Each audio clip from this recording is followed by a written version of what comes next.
Actually मेरी video stop हो गई थी वो क्योंकि ये जो वो पूरी वो थी स्टोरेज थी वो फुल हो चुकी थी, तो मैंने कुछ वीडियोस पुरानी डिलीट करी तो अब ये बना रही हूँ। तो ये देख मैंने क्या लिखा है अभी तक कि नेट ये जो मैंने ऑपरेटिंग एक्सपेंस निकाल लिया था वो 60,000 था। उसके बाद मैंने क्या करा, नेट प्रॉफिट रेशियो का फॉर्मूला लिखा अपने सामने। तो मुझे पता लगा कि सेल्स तो मेरे को गिवन है, इनटू 100 होता है, मुझे यही पता है, बट मुझे नेट प्रॉफिट अगर मिल जाए तो मैं सॉल्व कर लूँगी। फिर मैंने नेट प्रॉफिट निकालने के लिए क्या करा, उसके फॉर्मूले में वैल्यूज ले रखनी शुरू करी। तो नेट प्रॉफिट का फॉर्मूला होता है जीपी था मेरा 1 लाख, माइनस करते हैं सारी नॉन ऑपरेटिंग एक्सपेंसेस को। तो ये भी एक नॉन ऑपरेटिंग एक्सपेंस है, और हमारे पास जो हमने अभी ऑपरेटिंग एक्सपेंस निकाला है वो भी हमारा नॉन ऑपरेटिंग एक्सपेंस होता है, मतलब इनडायरेक्ट एक्सपेंस होता है इन क्रक्स। जो नॉन ऑपरेटिंग एक्सपेंसेस है वो भी और ऑपरेटिंग एक्सपेंसेस है वो भी, तो ये हमारे क्या होते हैं, इनडायरेक्ट इनकम मतलब एक्सपेंसेस होते हैं, सॉरी। इनडायरेक्ट एक्सपेंसेस को माइनस करना है, सारे इनडायरेक्ट एक्सपेंस को, तो माइनस करा। उसके बाद प्लस क्या करना है, इनडायरेक्ट इनकम को। तो एक ही इनकम है जो अभी तक हमें मिली है वो है 22,000। तो जब मैंने इस आंसर को सॉल्व करा, जब मैं इसे सॉल्व कर दूंगी तो मेरे पास क्या आ जाएगा, एक सेकेंड, जब मैं इसे सॉल्व कर दूंगी तो मेरे पास जो आएगा वो आएगा, लेट मी चेक वंस, ये आएगा 60,000 मेरा आ जाएगा नेट प्रॉफिट। तो 60,000 मैंने इसको यहाँ पे डाला। जब मैं अब इसे कट कर रही हूँ, 2 0 से 2 0, ये 3 0 से 3 0, ये जो हमारा कट आएगा फिर आएगा हमारा ये इसका आंसर 15%। ठीक है जी, फिर हमारा क्या आ जाएगा, 15% आंसर। तो ये क्वेश्चन ऐसे सॉल्व होना था, इसमें भी इतने मुश्किल नहीं है, ये नॉर्मल ही है, बस थोड़ा दिमाग लगाना है।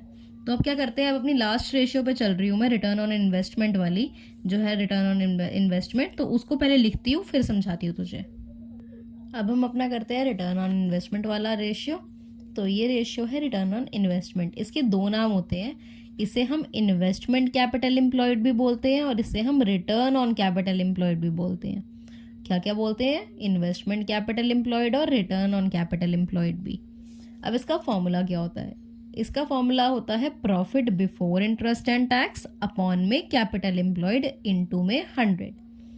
आरओआई का फॉर्मूला याद ही करना पड़ेगा आपको, ठीक है। रिटर्न ऑन इन्वेस्टमेंट का formula profit before interest and tax upon में कैपिटल एम्प्लॉयड, और कैपिटल एम्प्लॉयड का फर्दर फॉर्मूला क्या होता है, share holders fund plus long term date. अब मैं इससे अगर एक चीज़ याद दिलाऊं तो मैंने पहले तेरे को बैलेंस शीट कराई थी, जिसमें यहाँ पे मैंने जो चीज़ें लिखवाई थी वो मैंने क्या कहा था, ये शेयर होल्डर फंड की है, और जो मैंने नीचे यहाँ लिखवाई थी वो मैंने कहा था टोटल डेट है, जिसमें कि क्या आती है, एक तो लॉन्ग टर्म डेट आता है और नीचे करंट लायबिलिटी आती है। यही कराया था ना।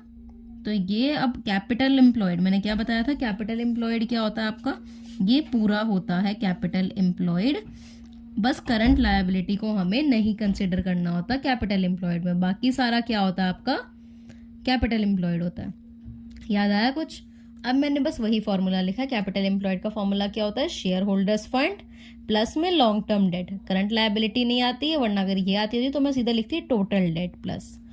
तो अब मैंने क्या करा, shareholder fund plus long term debt. तो shareholder fund further bifurcate होता है ना, equity share capital plus preference share capital होता है। यहाँ पे शेयर कैपिटल आता था, फिर आता था रिजर्व्स एंड सरप्लस, तो रिजर्व्स एंड सरप्लस, ठीक है, फिर और कुछ तो नहीं आता था। तो मैंने इसको तोड़ दिया शेयर होल्डर्स फंड को और प्लस लिख दिया लॉन्ग टर्म डेट, एलटीडी, ठीक है, लॉन्ग टर्म डेट। अब मुझे एक चीज़ बता, इससे मेरे को एक क्या चीज़ याद आ रही है, यहाँ पे जब मैंने पूरा अमाउंट होल सम में लिख दिया, मेरे को एक करंट लायबिलिटी, मतलब मेरे को एक और तरीका क्या मिल जाएगा कैपिटल एम्प्लॉयड निकालने का, अगर मैं टोटल लायबिलिटी में से जो भी आंसर आ रहा है सबको प्लस करके, उसमें से अगर मैं इतनी सी चीज़ को माइनस कर दूंगी तो मेरे पास करंट लायबिलिटी आ सकती है, आ सकती है ना, ये नॉर्मल चीज़ है। या फिर कह सकते हैं अगर मुझे कैपिटल एम्प्लॉयड चाहिए तो मैं क्या कर दूं, मैं पूरी टोटल लायबिलिटी में से करंट लायबिलिटी को माइनस कर देती हूँ, हटा देती हूँ, ताकि मेरे पास ये बचा हुआ आ जाए। टोटल लायबिलिटी में से इतनी सी चीज़ को हटा देती हूँ ताकि मेरा इतना ये जो अमाउंट है यहाँ का आ जाए, कैपिटल एम्प्लॉयड आ जाए, करेक्ट। तो इससे एक और फॉर्मूला मेरा क्या ड्राइव हुआ कि टोटल लायबिलिटी में से अगर मैं कैपिटल क्या करती हूँ माइनस, अगर मैं करंट लायबिलिटी को माइनस करती हूँ तो मेरे पास कैपिटल एम्प्लॉयड आ जाएगा। तो मेरे पास 3 फॉर्मूले हो गए कैपिटल एम्प्लॉयड के तेरे सामने। और अब क्या होता है, एक और फॉर्मूला जो अब मैं तेरे को बताने जा रही हूँ कैपिटल एम्प्लॉयड का, वो याद रखना तेरे को। तो कैपिटल एम्प्लॉयड का एक और फॉर्मूला क्या होता है, नेट फिक्स्ड एसेट्स। इसका मतलब मैं सब बाद में समझा दूंगी जब हम क्वेश्चन करेंगे। इसका फॉर्मूला होता है net fixed assets plus working capital. तो वर्किंग कैपिटल एम्प्लॉयड का क्या फॉर्मूला होता है, net fixed assets plus working capital. आपको वर्किंग कैपिटल का फॉर्मूला पता ही है, करंट एसेट में से करंट लायबिलिटी को घटाओगे तो वर्किंग कैपिटल आएगी। कैपिटल एम्प्लॉयड का मैंने एक और फॉर्मूला अब क्या सिखाया आज, नेट फिक्स्ड एसेट्स में प्लस कर देना है हमने क्या, वर्किंग कैपिटल को, तो हमारा कैपिटल एम्प्लॉयड आ जाएगा। ठीक है जी, ये याद आ गया। अब मैं एक और मतलब याद तो आ गया, इसमें मैं और कोई फॉर्मूला नहीं, मैं यहीं पे करके दिखा रही हूँ। अगर कैपिटल एम्प्लॉयड मैंने कहा ये सारा होता है, ये सारा क्या होता है मेरा कैपिटल एम्प्लॉयड होता है। देखो याद है मैं यहाँ पे लिखवा देती फिक्स्ड एसेट्स या इन्वेस्टमेंट अगर कोई होती थी, और यहाँ पे हमारा आता है नीचे करंट एसेट में से करंट लायबिलिटी को घटा के वर्किंग कैपिटल। ये मैं देखो अभी सिखा रही हूँ, जो मैं चीज़ नहीं बता रही हूँ, बस ऐसे दिमाग में इसकी इमेज घुसा ले बस, कि ऊपर फिक्स्ड एसेट्स, फिर इन्वेस्टमेंट, फिर क्या आती है CA माइनस CL मतलब वर्किंग कैपिटल आता है यहाँ पे। तो जब आप इन सबको भी जोड़ते हो ना, इन सबको भी आप क्या करते हो, जब आप इन सबको भी जोड़ते हो तो आपका क्या आ जाता है, capital employed. Correct.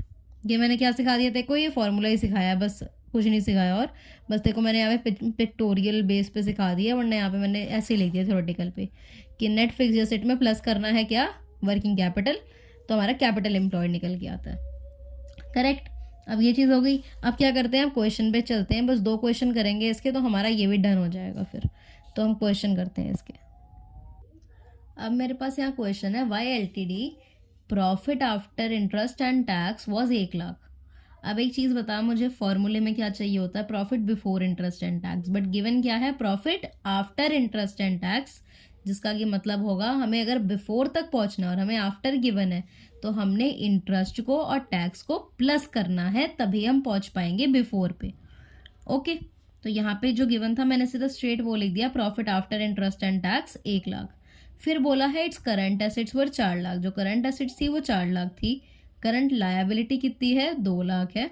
Fixed assets कितने हैं, 6 लाख। और 10% लॉन्ग टर्म डेट है 4 लाख का, लिख दिया। The rate of tax was 20%, tax rate भी हमें गिवन है कितना, 20%। अब बोल रहे हैं रिटर्न ऑन इन्वेस्टमेंट कैलकुलेट करो। तो हमने कहा ठीक है, पहले तो हमने सारी इन्फॉर्मेशन लिखी क्वेश्चन में से, फिर मैंने खोलना शुरू करना है।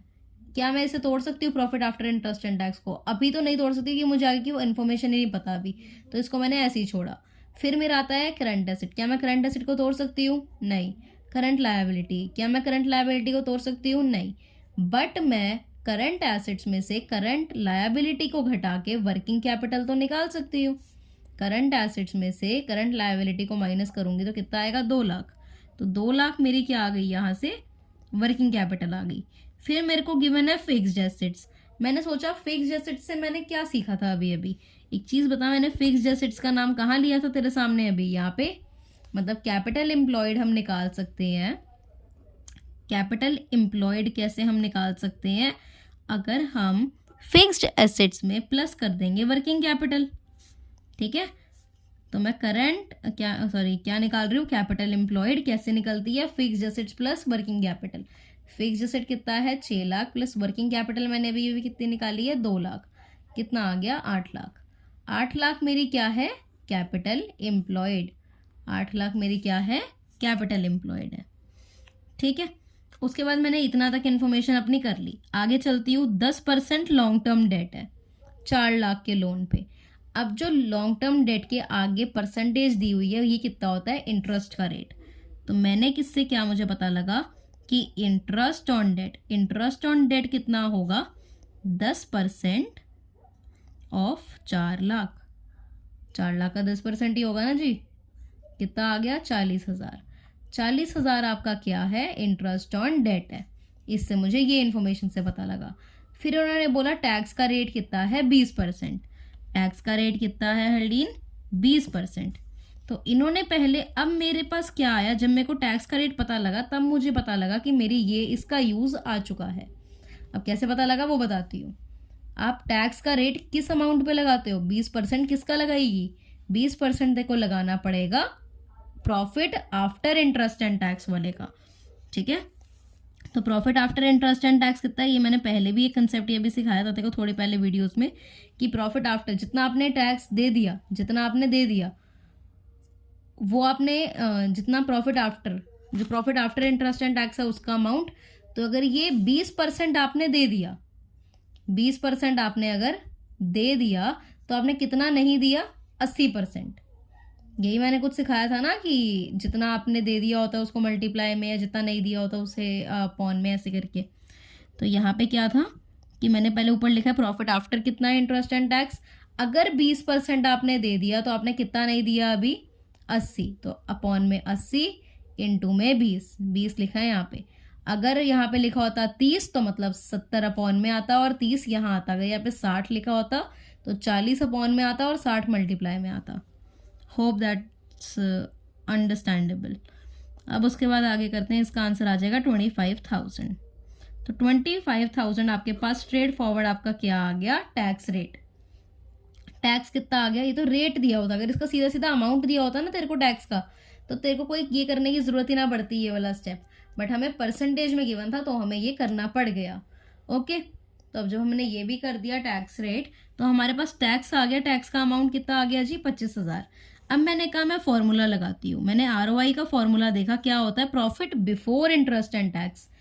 प्रॉफिट बिफोर तक कैसे पहुंचती हूँ, पहले आफ्टर को लूंगी, आफ्टर में ऐड करूंगी टैक्स और इंटरेस्ट, आफ्टर में पहले टैक्स ऐड करती हूँ, टैक्स कितना है मेरा 25,000, तो 25,000 ऐड करूंगी, प्लस क्या करूंगी इंटरेस्ट, तो इंटरेस्ट कितना है मेरा 40,000, 40,000 भी ऐड करूंगी, अपॉन में क्या डालते हैं इसमें हम, सेल्स, अपॉन में क्या डालते हैं, अपॉन में क्या डालते, सॉरी बहुत बड़ी गलती होगी, अपॉन में क्या डालते हैं, कैपिटल एम्प्लॉयड, ठीक है ना, मेरे से गलती हुई तेरे से भी हो सकती है।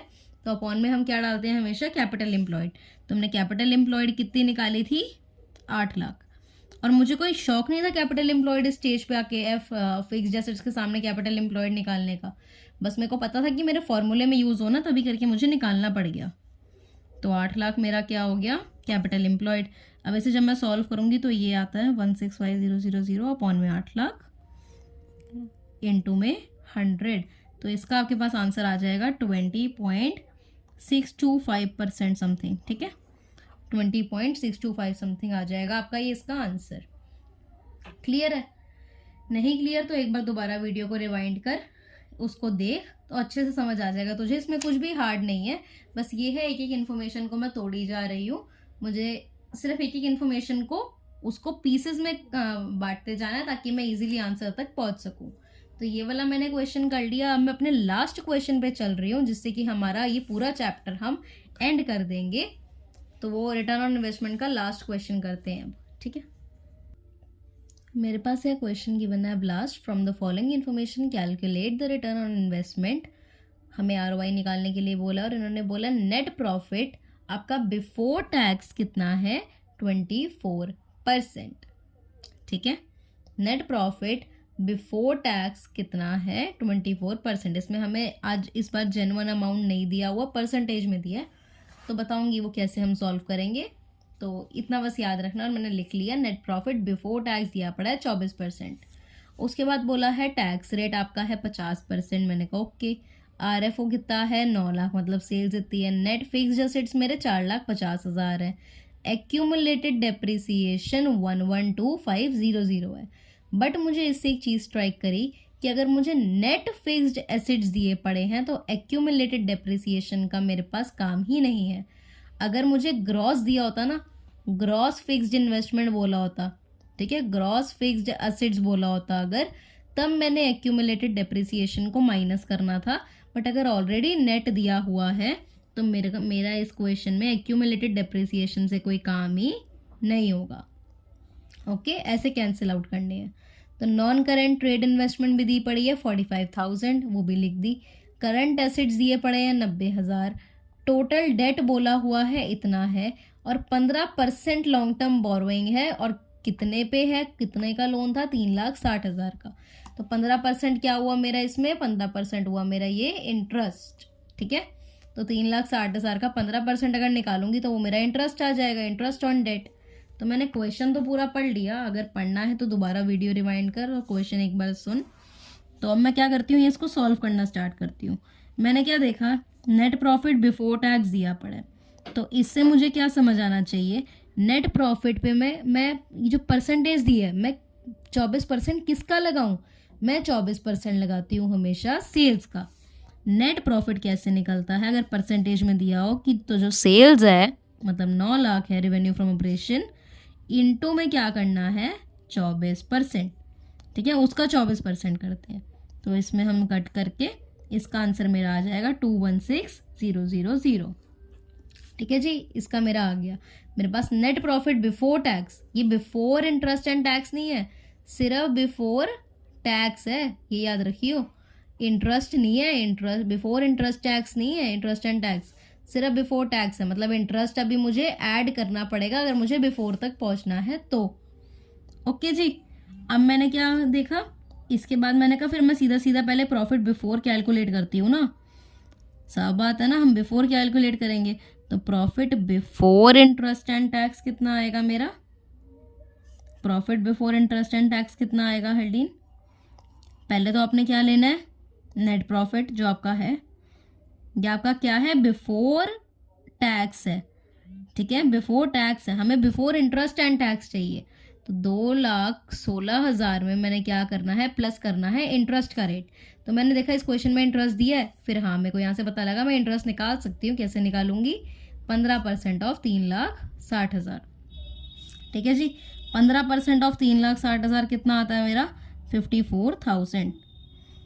तो ये 54,000 को मैंने यहाँ पे ऐड कर देना है, तो मेरा क्या आ जाएगा, profit before interest and tax which will be amounting to 2,70,000।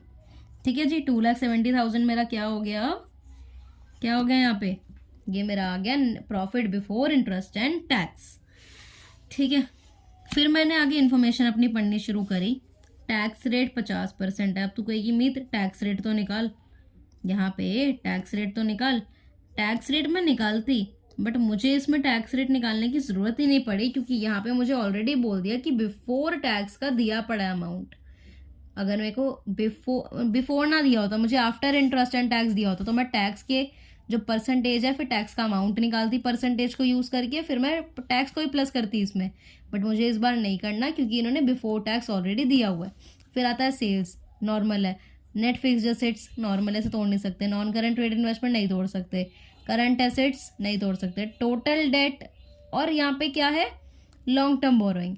अब इतना मुझे पता लगा, एक चीज़ से दोनों इन्फॉर्मेशन पढ़ के हिंट सोच, टोटल डेट जब हम अपनी बैलेंस शीट बनाते थे तो क्या करते थे, यहाँ पे जो नीचे की साइड होता था ये मेरा टोटल डेट होता था। टोटल डेट मेरा कैसे आता था, यहाँ पे लॉन्ग टर्म डेट होता था, इसके पार्ट्स क्या थे, लॉन्ग टर्म डेट और करंट लायबिलिटी। अब मुझे याद आया कि हाँ टोटल डेट इतना है, लॉन्ग टर्म बोरिंग मतलब लॉन्ग टर्म डेट इतना है, तो मैं इससे करंट लायबिलिटी भी तो फाइंड कर सकती हूँ इन दो इन्फॉर्मेशन से। ठीक है ना, करंट लायबिलिटी इन दो इन्फॉर्मेशन से फाइंड कर सकती हूँ। 405,000 में से अगर मैं 3,60,000 माइनस कर देती हूँ तो मेरे पास कितना आ जाएगा 45,000 एज करंट लायबिलिटी। ठीक है, 45,000 मेरा क्या आ जाएगा करंट लायबिलिटी। अब अगर मैं आपको एक चीज़ बताऊं तो अब मेरे को क्या लिखना है, मुझे और कुछ समझ नहीं आ रहा क्वेश्चन में। मैंने कहा अब तो बस मेरा हो गया, इससे ज़्यादा तो सॉल्व कुछ हो नहीं रहा, अब मैं छोड़ रही हूँ। बट फिर मैंने कहा चलो फॉर्मूला तो लिख लेती हूँ। तो ROI मेरा क्या है, ROI निकालना है, फॉर्मूला क्या है ROI का, पहले तो मुझे ये बता। ROI का फॉर्मूला होता है profit before interest and tax, correct, upon में कैपिटल एम्प्लॉयड, इनटू में 100। तो मैंने देखा profit before interest and tax मेरा निकल आ गया है, कितना आ गया 2,70,000 आ चुका है मेरे पास। पर मेरे पास अभी कैपिटल एम्प्लॉयड नहीं आया, मल्टीप्लाई बाय 100 होता है मुझे पता है, पर अगर मेरे पास कैसे ना कैसे कैपिटल एम्प्लॉयड आ जाए तो मेरा ये क्वेश्चन सॉल्व हो जाएगा। फिर मैंने सोचा चलो मैं कैपिटल एम्प्लॉयड निकालने चलती हूँ। तो कैपिटल एम्प्लॉयड का फॉर्मूला बता क्या होता है, share holder fund plus long term date. Long term debt तो गिवन है, क्या शेयर होल्डर फंड क्वेश्चन में कहीं पे गिवन है, नहीं, तो मेरा पहला फॉर्मूला तो बेकार गया। पहला बेकार गया तो सीधा सीधा वो जो equity share capital preference share capital वाला फॉर्मूला है वो भी बेकार गया। उसके बाद क्या एक फॉर्मूला था मेरे पास, टोटल लायबिलिटी में से करंट लायबिलिटी को हटा दो तो कैपिटल एम्प्लॉयड आ जाता है। तो क्या मेरे पास यहाँ पे टोटल लायबिलिटी दी हुई है? बताओ मुझे, टोटल लायबिलिटी दी हुई है मेरे पास? नहीं दी। ठीक है, मेरे पास टोटल लायबिलिटी इन्होंने नहीं दी है। तो मैं टोटल लायबिलिटी में से अगर मैं करंट ये जो माइनस कर देती करंट लायबिलिटी तो फिर मेरा कैपिटल एम्प्लॉयड आ जाता। टोटल लायबिलिटी नहीं दी तो मैंने वो भी छोड़ दिया अपना थर्ड वाला फॉर्मूला। फिर आता है मेरा फोर्थ वाला फॉर्मूला जो कि मैंने कहा है मोस्ट इंपॉर्टेंट है याद रखने वाला। वो क्या है? जो आपके फिक्स्ड एसेट्स हैं, नेट फिक्स्ड एसेट्स या फिर इन्वेस्टमेंट कह ले, प्लस क्या करना है वर्किंग कैपिटल। ठीक है, तो आपके नेट फिक्स्ड एसेट्स क्या है? यहाँ पे क्वेश्चन में स्ट्रेट गिवन है 4,50,000। तो 4,50,000 आपके क्या है? फिक्स्ड एसेट्स है। इन्वेस्टमेंट है क्या कोई क्वेश्चन में? हाँ जी है, यहाँ पे दी हुई है नॉन करंट ट्रेड इन्वेस्टमेंट, वो क्या है 45,000, उसे भी ऐड करो। प्लस क्या करना है वर्किंग कैपिटल। तो क्या तूने यहाँ पे कहीं पे वर्किंग कैपिटल निकाली है पूरे क्वेश्चन में? तो मुझे बता, क्या वर्किंग कैपिटल निकाली है? नहीं निकाली। तो अब मैंने देखा मैं वर्किंग कैपिटल निकाल लेती हूँ। करंट एसेट्स में से करंट लायबिलिटी माइनस करके वर्किंग कैपिटल आती है। तो करंट एसेट्स कितने हैं?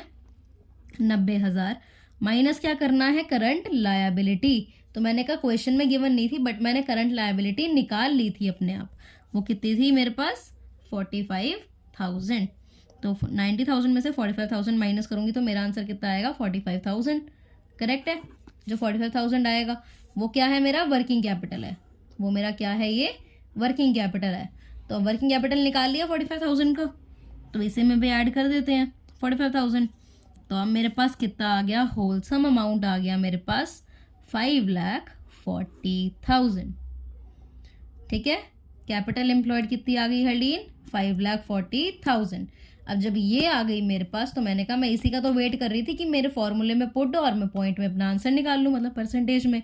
तो मैंने यहाँ पे स्ट्रेट पुट कर दी 5,40,000 यहाँ तक है। ठीक है ना, 5,40,000। इसको मैंने जब करा इसको सॉल्व, तो इसे जब सॉल्व करेंगे हम, मेरे पास आंसर आ जाएगा 50%। ठीक है, 50% आएगा आंसर। तो ठीक है जी, ये कैसे करा समझ आ गया? बस मैंने क्या करा, सारी इन्फॉर्मेशन को लिखा। ये क्वेश्चन बहुत इंपॉर्टेंट है तो इसे 3-4 बार देख, जितनी मर्जी बार देख। कल का दिन तेरे को मैंने अब पूरा दे दिया, कल का दिन तेरे पास पूरा है रेशियोज चैप्टर फुल्ली रिवाइज करने के लिए। उसके बाद हम अगले दिन से अपना कैश फ्लो स्टार्ट करेंगे, जो कि अब हम स्पीड में करेंगे ताकि हम अपना इजीली, सिलेबस तो हमारा कवर हो जाएगा बट हम इजीली क्या कर सके, साथ साथ में हम अपना रिवीजन स्टार्ट कर सके अपना अकाउंटेंसी का, और हम और भी क्वेश्चंस कर सकें। ठीक है जी, अब आपको ये करना है। ये वाला क्वेश्चन मैंने क्या करा था, मैं एक बार फिर थोड़ा सा बता देती हूँ। मेरे को नेट प्रॉफिट जो था वो मैंने निकालना था। नेट प्रॉफिट निकालते हैं तो वो किस पे निकलता है? हमारा रेवेन्यू फ्रॉम ऑपरेशन से। ओके, सेल्स का निकलता है वो परसेंटेज, अगर परसेंटेज में गिवन हो तो। नेट प्रॉफिट निकाला, फिर बिफोर इंटरेस्ट एंड टैक्स मैंने देखा तो वो निकाल लिया।